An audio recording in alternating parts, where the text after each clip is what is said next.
Hello, আশা করি তোমরা সবাই ভালো আছো আর আমি অনেক ভালো আছি। চলে এসেছি নতুন আরেকটা ব্লগ ভিডিও নিয়ে। এখনই আমি টিউশন থেকে বাড়ি আসলাম আর এখন আমার পেয়েছে প্রচন্ড পরিমাণ খিদে। আমার খিদে পেয়েছে দেখে আমার মা এদিকে এক থালা ভাত সাজিয়ে নিয়ে মাখামাখি শুরু করে দিয়েছে, আর ওদিকে আমি একটুখানি কচি করে একটু পেঁয়াজ কেটে নিয়ে চলে এসেছি। তারপরে কুচি করে রাখা পেঁয়াজ আর বেগুন দিয়ে মাখা ভাতটা টপ করে গালের মধ্যে পুড়ে দিলাম। খাওয়া দাওয়া করার পরে আমার মা আমাকে অর্ডার দিল যে মাছ কটা ধুয়ে নিয়ে আসার জন্য, তাই জন্য চলে গেলাম মাছ ধুতে। মাছ ধুয়ে আসার পরে না আমার আর ভিডিওটা কন্টিনিউ করা হয়নি, একেবারে বিকেল বেলায় ভিডিওটা স্টার্ট করেছিলাম বুনু ভাইদের সাথে। এখানে আমরা তিনজন মিলে প্ল্যান করছিলাম যে মাদার্স ডে উপলক্ষে মাকে কিভাবে সারপ্রাইজ করা যায়। হচ্ছে 12ই মে মানে মাদার্স ডে অর্থাৎ মাতৃ দিবস। আমি এই দিনটার কথা তো ভুলেই গিয়েছিলাম। আমার পাশে যেই মহান দুই ব্যক্তি আছে ওরা যদি মনে না করাতো তাহলে আমার মাথা থেকে এই দিনটার কথা বেরিয়েই গিয়েছিল। যাই হোক, আমাদের প্ল্যান অনুযায়ী আমরা এখন বেরিয়ে যাচ্ছি বাজারে যাওয়ার জন্য। আর একজন আছে, ও থাকবে বাড়িতে, কারণ ও পাহারা দেবে বাড়িতে। আমরা বাইরে থেকে কেক জিনিসপত্র সবকিছু নিয়ে আসলে আমরা সব সহজেই আর কি বাড়ির ভিতরে ঢুকতে পারি, কেউ যাতে না দেখতে পায়। এদের মনে ছিল একরাশ আনন্দ, যেটা আমার ছোটবেলায় তো কোনো দিনই ছিল না, কারণ সেই সময়ে এরকম কিছুই হতো। যাই হোক, সুন্দর রাস্তায় একটা উপভোগ করতে করতে চলে গেলাম মিষ্টির দোকানে আর মায়ের কিছু পছন্দের মিষ্টি নিয়ে নিলাম। আর এই কেনাকাটাগুলো আমার একার টাকায় হচ্ছে না, এই ভাই বোন এরা সবাই আমায় দিয়েছে। মানে ওরা এই দিনটার জন্য আগে থেকে জমিয়ে রেখেছিল, তো সেই পয়সাটাই আমাকে দিয়েছে কিনে আনার জন্য। আর আমিও সেখান থেকে ওদের থেকে কিছু নিয়ে আর আমার থেকে কিছু দিয়ে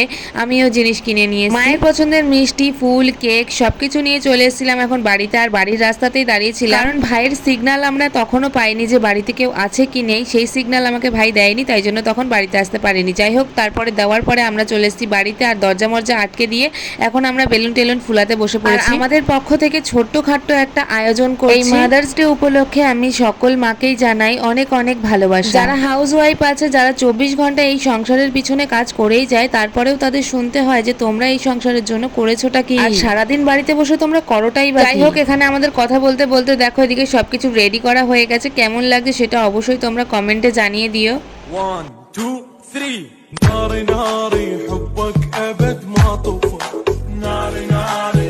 আমাদের এইসব আয়োজন দেখে এদের মুখে তো সেই হাসি। আচ্ছা, তোমাদের বলে দিই, এখানে আমার কাকি, মা আর ঠাকুমা আছে। আসলে আমরা মা আর কাকির জন্যই আয়োজনটা করেছিলাম, কিন্তু আমার মা আর কাকি আমার ঠাকুমাকেও নিয়ে চলে এসছে এখানে। যেহেতু উনিও হচ্ছে এদের শাশুড়ি মা, তাই জন্য ওনাকে নিয়েই কেক কাটা হয়েছে।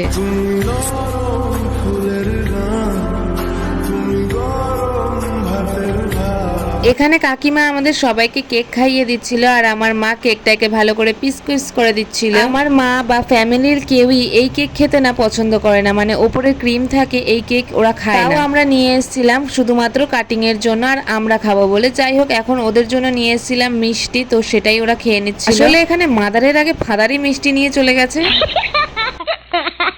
আর তোমরা তোমাদের মায়ের জন্য কি কি করলে সেটা অবশ্যই কমেন্ট বক্সে এসে জানাতে ভুলো না। আজকের মতো ভিডিওটা আমি এইটুকুই রাখছি। ভালো লাগলে অবশ্যই লাইক কমেন্ট শেয়ার করে দেবে। দেখা হচ্ছে তোমাদের সাথে আবার নেক্সট ভিডিওতে। লাইক কমেন্ট শেয়ার সাবস্ক্রাইব করে দিতে একদম ভুলবে না। টাটা।